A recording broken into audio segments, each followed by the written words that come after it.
All right. Good morning. We're going to go ahead and get started. Got kind of a slow Thursday, but good morning, everyone. And thank you for joining us for our monthly federal update from NACo. NACo has graciously agreed to provide our member counties monthly briefings on all things federal. To that end, and if scheduling permits, we will be doing these on the third Thursday of each month at this time, 11 o'clock. Additionally, every other month on the fourth Thursday, also at 11, NACo will do a deep dive on a specific policy issue. And if any county wants to explore an issue in depth, whether it's broadband or cybersecurity, let us know. We will ask if NACo can accommodate that issue. So with that, let me introduce and welcome our speaker, Ms. Eryn Hurley, Director of Government Affairs at NACo. She's at an undisclosed location somewhere out west. But in addition to being the Director of Government Affairs, she also is in charge of their newly created Federal Fellows Initiative. And maybe, Eryn, you can talk about that at the end. So Eryn, welcome. We chatted briefly about a few things to highlight today on this first one. We mentioned debt ceiling, I think some ARPA clawbacks, mental health, maybe some broadband. If any of the participants have a question that you want her to address or an issue you want her to address, just put it in the chat or in the Q&A and we can see if she's able to answer it. And so, Eryn, with that, I'm going to welcome you and turn it over to you. I know you've got some slides to share, but thank you for joining us. Great. Well, thank you so much, Eric, for inviting me to be here today. Hope everyone's doing well. Again, Eryn Hurley, Director of Government Affairs here at NACo.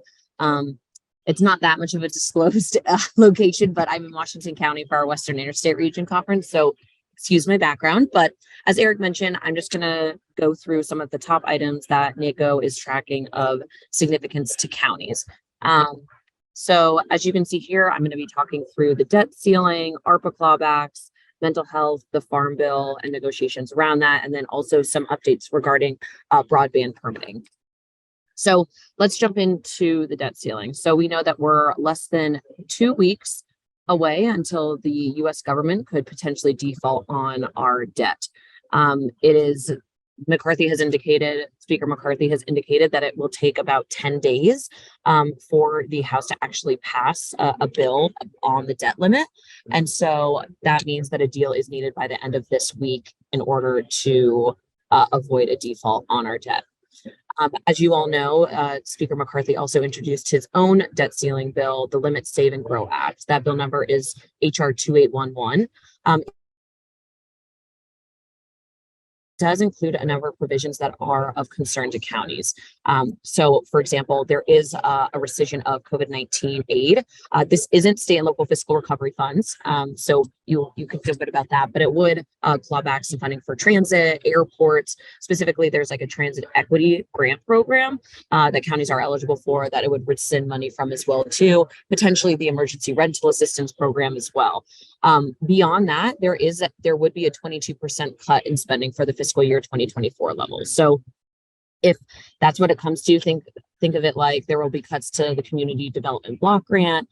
There will be cuts to NTIA, which of course is the department that oversees all of the bipartisan infrastructure law broadband funding that was authorized under the BIL. You would also see cuts to public safety, disaster mitigation, federal grant programs, and so on. So there are significant cuts there. Another item is that there would also be additional work requirements imposed on federal public assistance programs, such as the Supplemental Nutrition Assistance Program, SNAP, the Temporary Assistance for Needy Families Program, which is TANF, and then Medicaid too. So those are some of the concerns that we have. There's also there's a provision around a lot of local preemption regarding permitting. So we have expressed those concerns. We as a NACo, we did send a letter to congressional leadership earlier this week outlining those concerns to them as well too, but also first and foremost, our argument was that we're hoping that Congress and the administration can work in a bipartisan fashion to address what could potentially be a very significant crisis. When we're talking about what a potential bipartisan deal could look like, first is budget caps. So Republicans are looking for budget caps for 10 years, whereas Democrats are looking for budget caps for 2 years. So potentially, could they meet in the middle, somewhere between 2 and 10 on budget caps? The COVID funding, Speaker McCarthy has indicated that there's around $60 billion that have not been obligated yet. President Biden has indicated that he would be open to a rescission of those dollars. Permitting reform, both sides of the aisle they very much so want to pass something on permitting, but they have different, perspectives or desires of what permitting reform really is. Republicans are hoping for permitting for oil and gas, whereas Democrats are hoping for permitting reform for renewable energy projects like solar and wind. And then finally, work requirements. President Biden has indicated that he is potentially open for additional work requirements for some public assistance programs, so SNAP and TANF, as I mentioned earlier, but he is not open for additional work requirements for Medicaid. So you could definitely see some negotiations around that point as well. And then finally, earlier this week, there was some potential hope when Treasury Secretary Janet Yellen, she had to reassess the situation, but she did, and there was thoughts that, maybe the default could be pushed back later in June, but she did reaffirm on Monday that it's early June when the United States would default if we don't come to a consensus. So that's where we are on the debt ceiling. Right now, negotiations, obviously, President Biden went to G7, but he is ending his trip early to come back to Washington, D.C. to figure out a deal. They have limited the negotiation group, so it was fairly large at first, but earlier this week, President Biden and the congressional leaders decided that they are tightening up the group because they feel that it will be more productive. So that's where we are in the debt ceiling. Of course, NACo is going to send out a lot of communication around this. We're really trying to relay information to our federal partners about how devastating this would be at the county level, because ultimately, right, what would happen? The federal government would have to choose their priorities of what they want to fund versus not, or pay for, right? And so what would they choose? How would that impact counties in every single possible way, from either its nutrition assistance to housing, so on. So we'll of course keep everyone updated on progress around these negotiations. Next up is our book clawbacks. So the only reason why I did want to bring this up is because I receive a fair amount of questions around, is the ARPA State and Local Fiscal Recovery Fund safe? So in sum, it is safe. Right now, it is. I just wanted to relay that, there have been proposals put out, as I mentioned, Speaker McCarthy's debt limit bill, where it would rescind COVID relief money. That does not include the state and local fiscal recovery fund. There have been other proposals. Last month, there was a standalone bill that was, it was intended to reauthorize firefighter grant programs. There was an amendment that was inserted in that by Senator Rick Scott.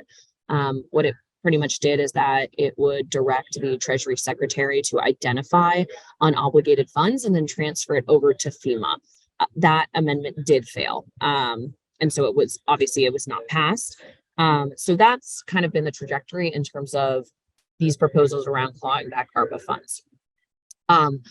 What the key point to, here, and what NACo's been relaying to all of our, state and local partners, or all of the, Washington, D.C. based lobbyists for different counties across the country, is that it all comes down to the definition of what obligate means. Obligate, or an obligation, is when the federal government actually administers funds to a recipient. So it's out of the federal government's hands. So it's out of Treasury's hands, right? So that it's not when a county is actually, has obligated funds to another entity.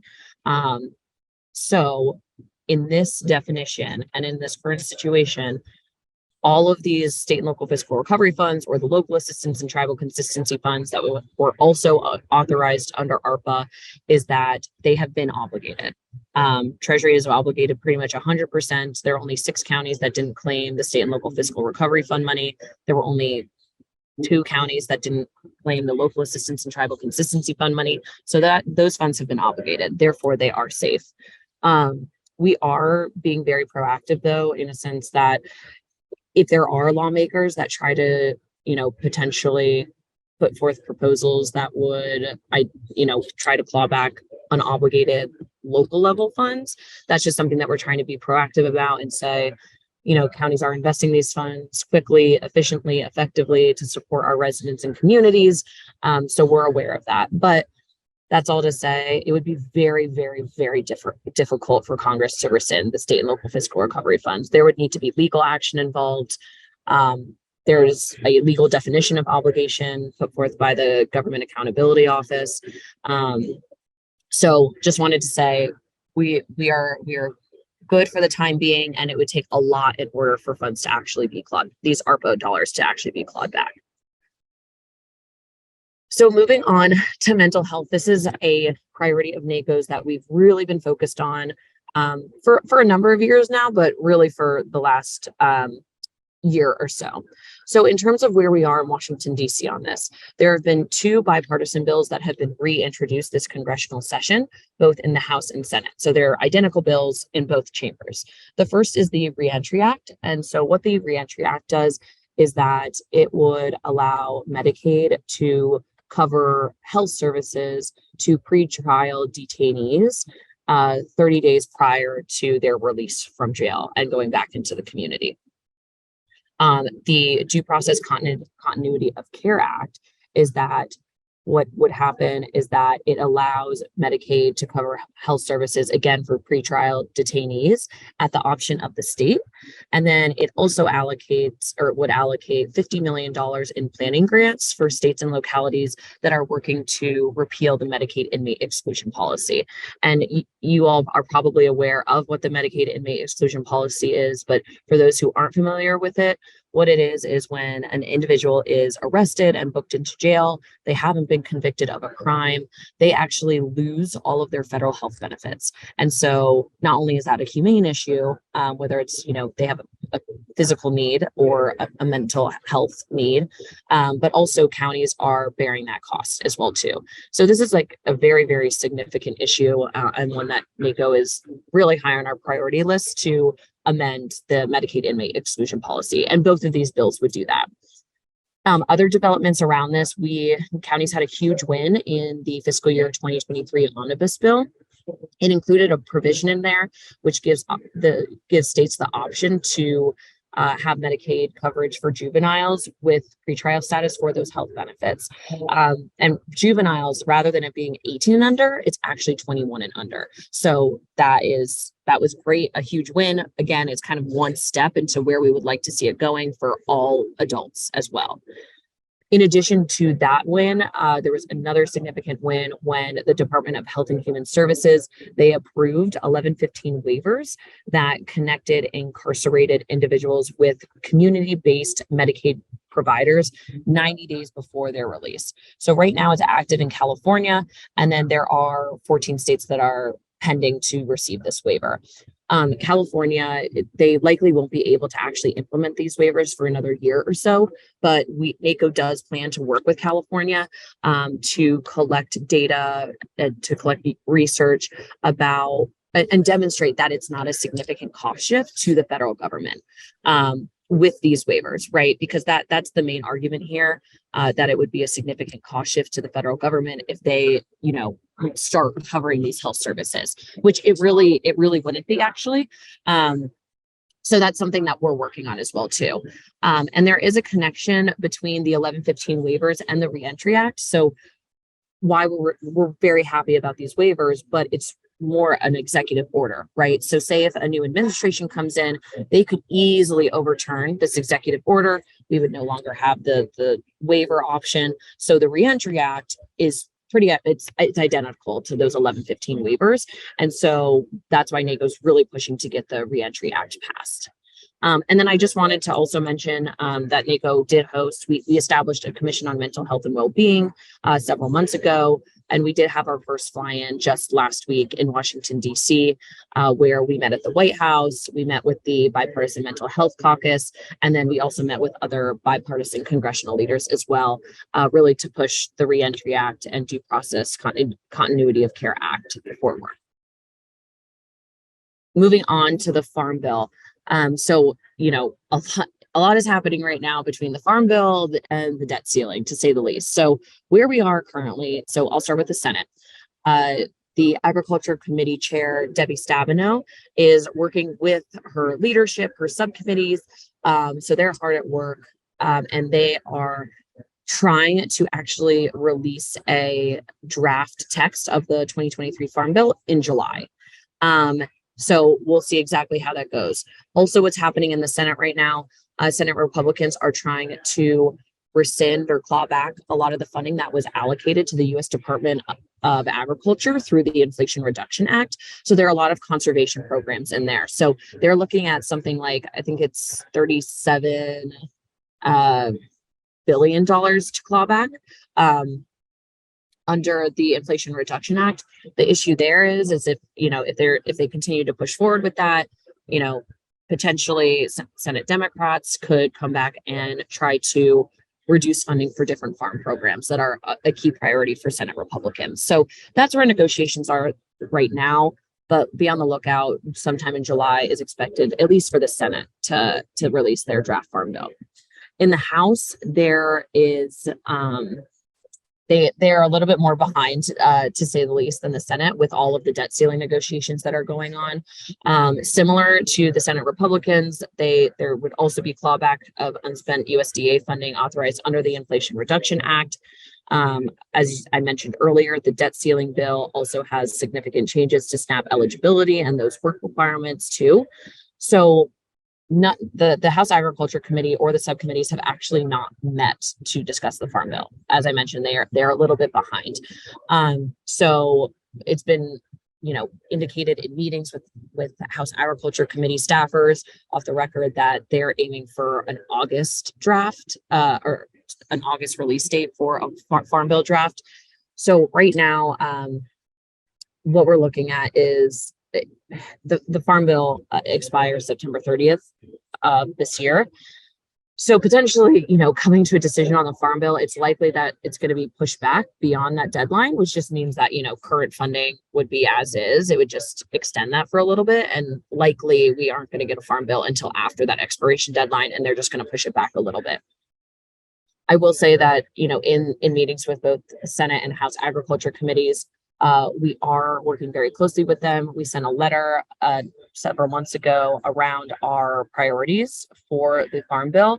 So as you can see on the screen here, there are a number of priorities that we do have. First and foremost is improving the ease and access of flexibility for Farm Bill programs. So this is really all around federal match requirements, eligibility, also streamlining like the actual federal grant process, especially for rural counties that don't necessarily have the personnel or capacity to do this.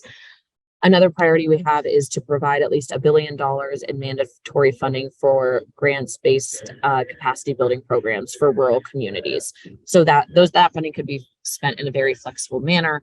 It's really trying to just invest in rural America. Another priority is to fully extend the Good Neighbor Authority eligibility to counties, so that way the counties could work with the Forest Service and the Bureau of Land Management on various conservation programs. Also, the last two, reauthorize programs to support rural broadband deployment, like the Reconnect program that we are very supportive of, and then also, not trying to strengthen SNAP in the sense that we would like to see it, the program itself be more streamlined, so there aren't as many administrative burdens as there currently are, but also limit the additional work requirements that are currently being discussed. And then I will say this related to the Farm Bill, what NACo's been doing is that we're working with the Homeland Security and Government Accountability Committee to introduce a bill that would make the grant application process more streamlined. So it would make it much easier. So any sort of like notices of funding opportunity that come out, NOFOs for sure, it would be much easier to apply for those programs. It would require every single agency to provide a one-pager description of what the NOFO is, how to apply, and if local governments are eligible. So we're working very closely with them on that. We currently have a bill. It hasn't been formally introduced yet, but just wanted to make sure that you all were aware of that as well. And then finally, broadband permitting. So there's been a lot of action on this over the last month or so, especially this week. There have been 6 different bills that have been introduced by Republicans on the House Energy and Commerce Committee. In sum, what it would really do is that it would limit county authority over broadband infrastructure and deployment. So a lot of concerns around local preemption. So this week, the committees did actually consider and mark up the bills. We're going through we're doing an analysis of those bills right now too. So be on the lookout for your emails. We're going to provide, additional information on that. But in sum, what these proposals would do is that it would codify shot clocks to approve permits for broadband, cell towers, wireless broadband, telecommunications, etc. So it would be like a uniform, time period. It also would establish time limits and automatic permit approval. So say if a internet service provider came into your county, they said, hey, we want to do this project in your community. Here's our permit. The county doesn't get back to the provider within 60 days. That permit's automatically approved and they can actually start construction. So, a lot of concern with that. Counties are very busy. 60 days is a very quick turnaround.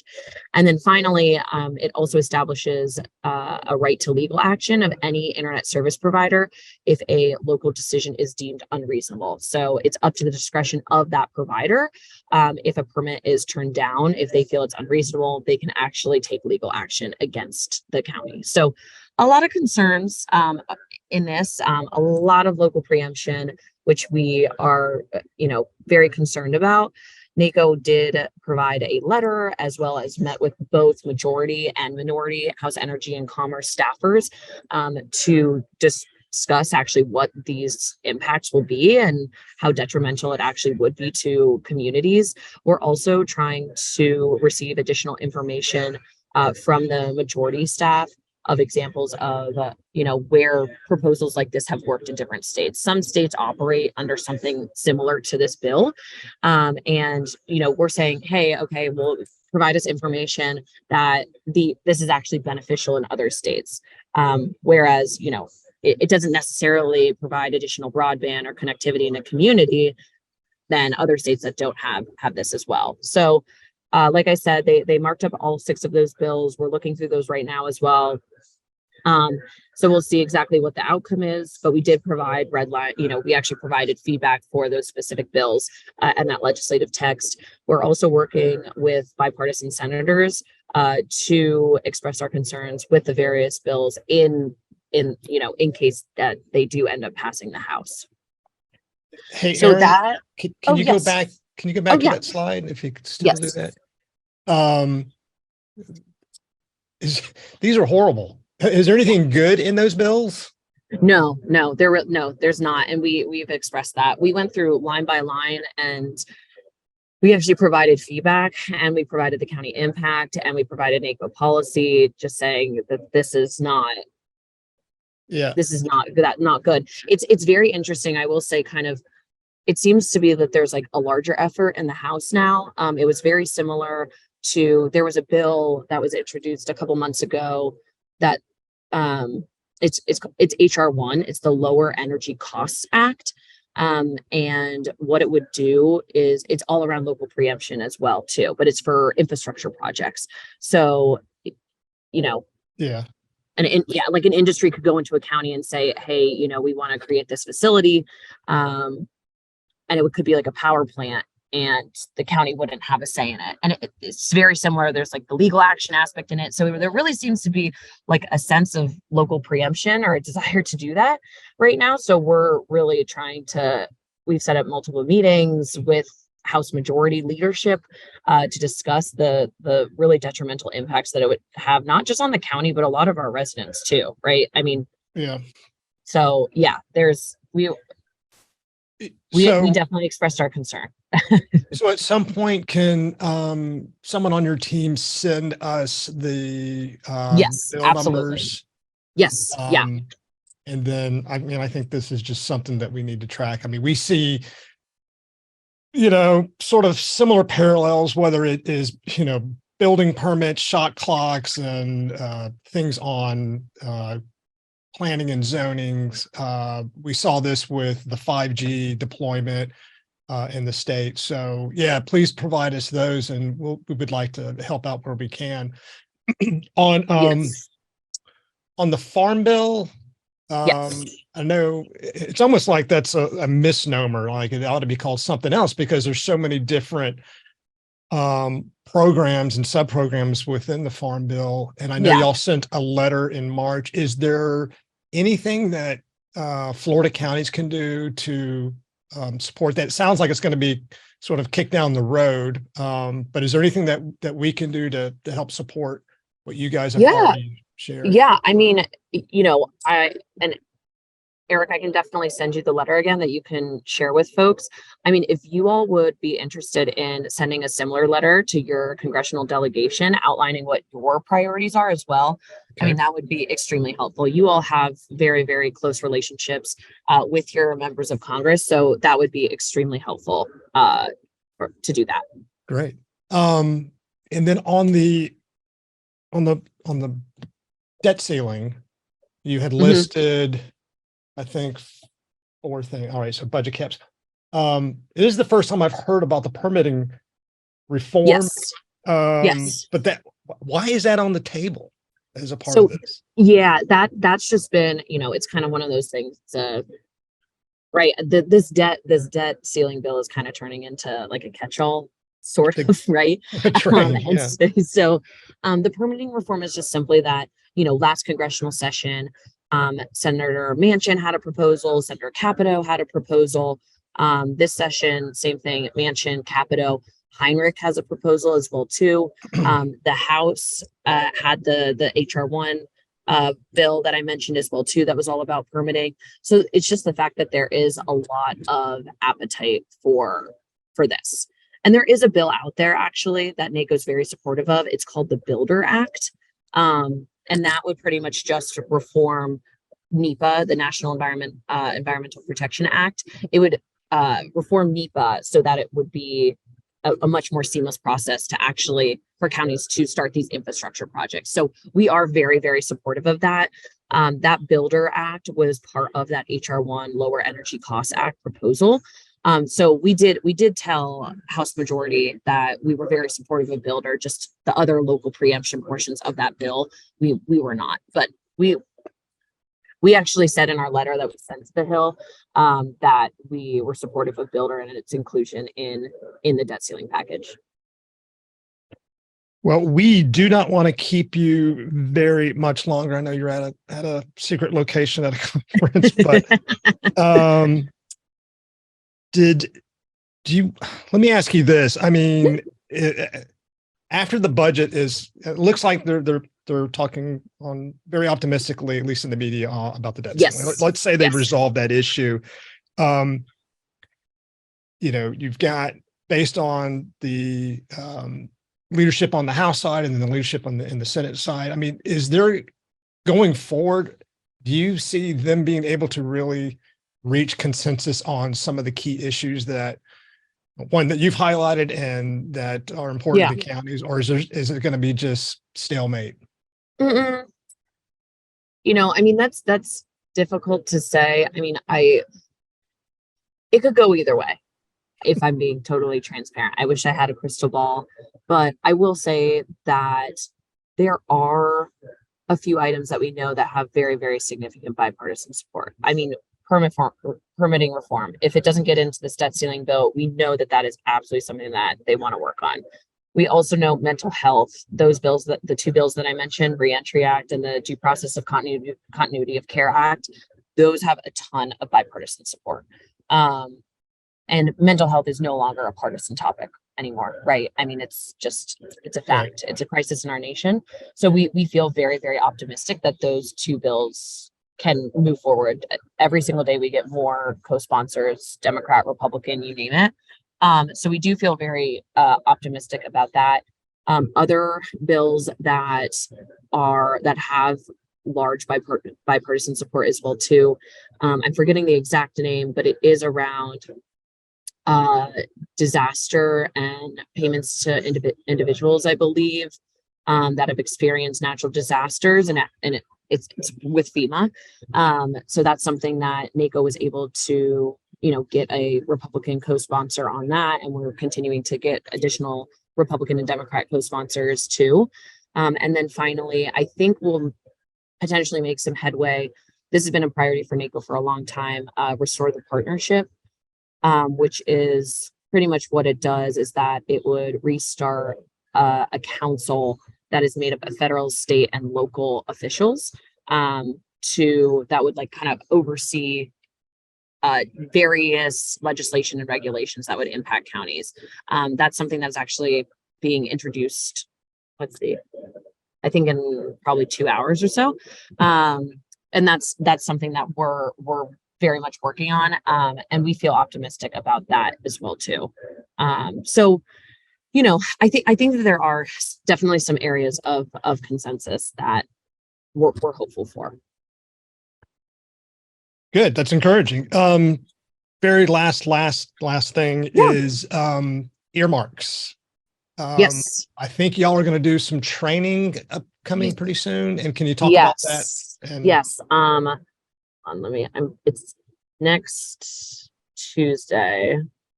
Hold on, let me just pull up the date really quickly. Okay, so yes, we are hosting a webinar next Tuesday with one of our partners. It's May 23rd at 1 p.m. to 2 p.m. So again, that's Tuesday. And so what we're doing is that we're going to do a whole earmarks kind of 101. So as you know, earmarks have now been renamed congressionally directed spending. And so that's new, right? The earmarks went away. They're now back. What it does is that it provides counties with the opportunity to actually submit various projects that they're working on to their member of Congress, and then you can actually receive funding for it. And it ranges from the number of projects that each member of Congress approves. So that's all to say that we are going to be going through step-by-step process for how counties can be aware of what earmarks when they're available, how you can create a good application and plan for your member of Congress, and really just the whole in and out of how to up your chances of receiving this federal funding. So next Tuesday's webinar is actually going to be the first of several, but definitely urge you all to jump on that. It'll be a really interesting discussion and I think very, very helpful. Okay. We will send out the link for the registration for that. So Eryn, thank you very much. I know it's early where you're at than where I'm at. No, not at all. No. And just to let everybody know, the next NACo Federal update will be June 15th, Thursday at 11 o'clock. And for those of you who are on and have someone who's interested in watching this, we'll have it uploaded to our webpage, and you can share the link with friends and colleagues. So Eryn, I'm going to let you go. Thank you. And we'll see you in June. Great. Thank you so much, Eric. And just for folks that are watching too, I just put the link to that Earmarks 101 webinar in the chat too, if you want to click on that. But thank you again, Eric, for inviting me. It was great to be here, and I'll see you all next month. Thank you. Thank you. Take care. Bye-bye.